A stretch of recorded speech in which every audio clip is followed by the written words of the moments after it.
Practical tips. So the issue is as follows. If one of the spouses is suffering from mental illness or personality disorder or severe trauma, and they're not ready to confront any of this. They're not ready to confront the mental illness. They're not ready to confront personality disorder. They're not ready to confront crazy trauma that they have in their life. It can be very, very difficult. We just have to realize that. Because you may put in all the work in the world.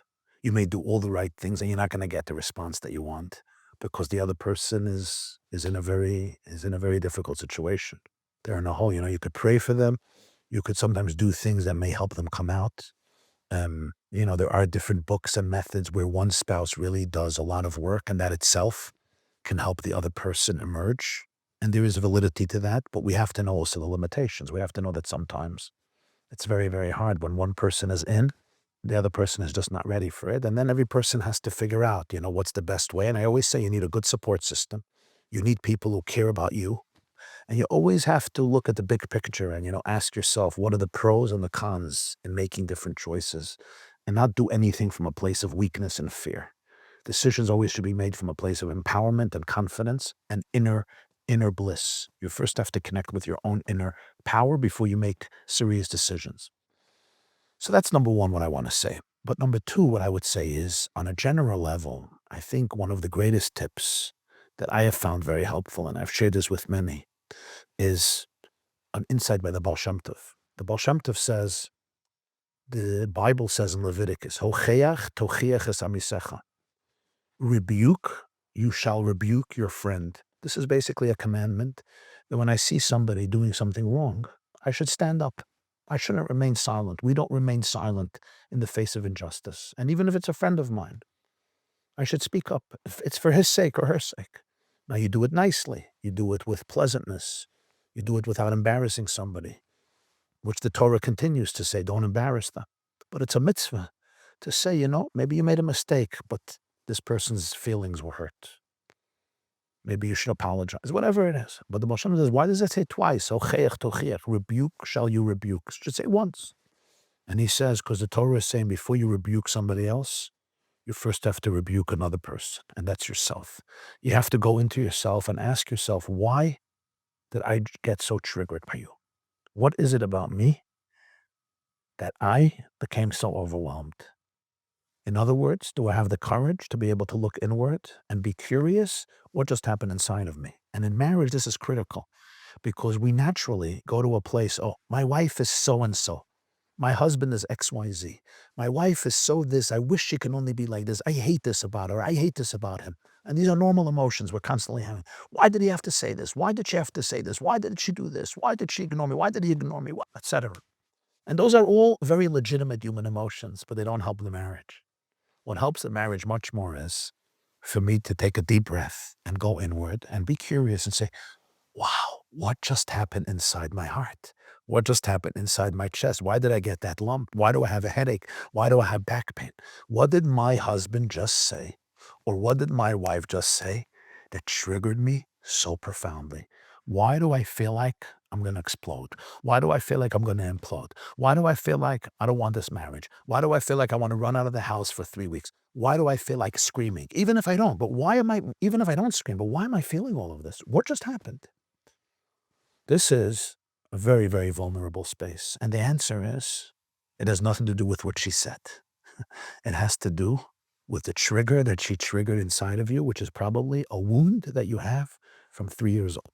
It's a mother wound. It's a father wound. It's another wound. She happened to trigger it. She may not even know what she did. You hurt something much more than what she said. Or the woman hurt something much more than what the husband said. And this I need to deal with, not my spouse.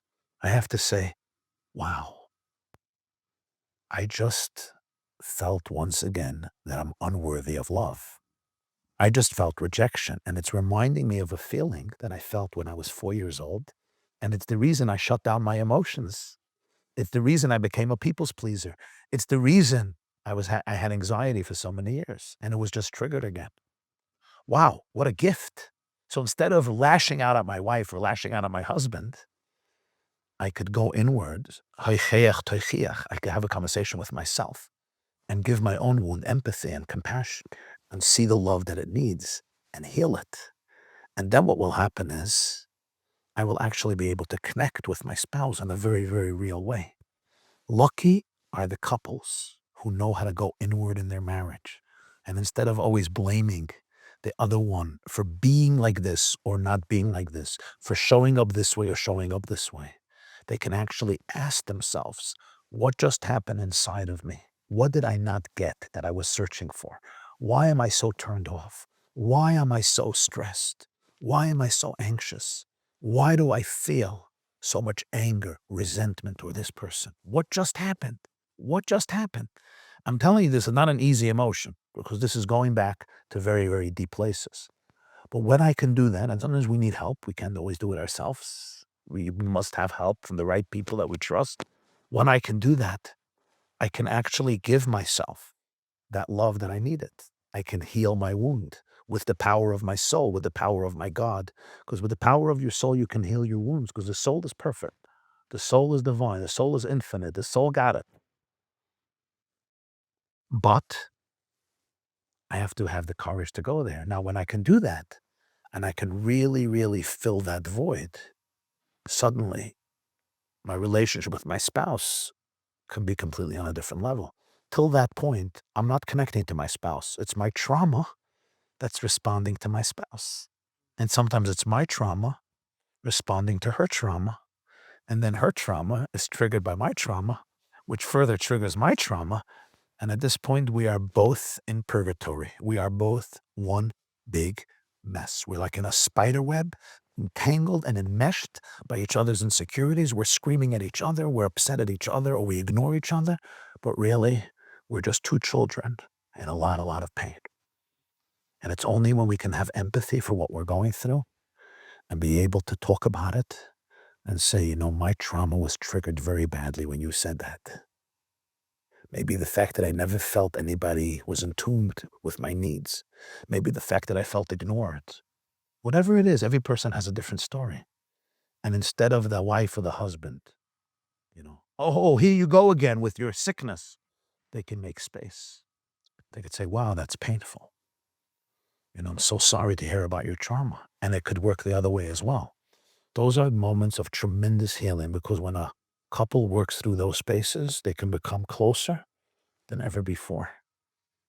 In other words, it's only when we work through those parts that cause the greatest friction in our marriage that we create the greatest closeness in our marriage. As long as I don't confront the piece that divides us, we will never really be connected because that piece just divides us. When we could go there and find our love in that space, now there's nothing that can divide us.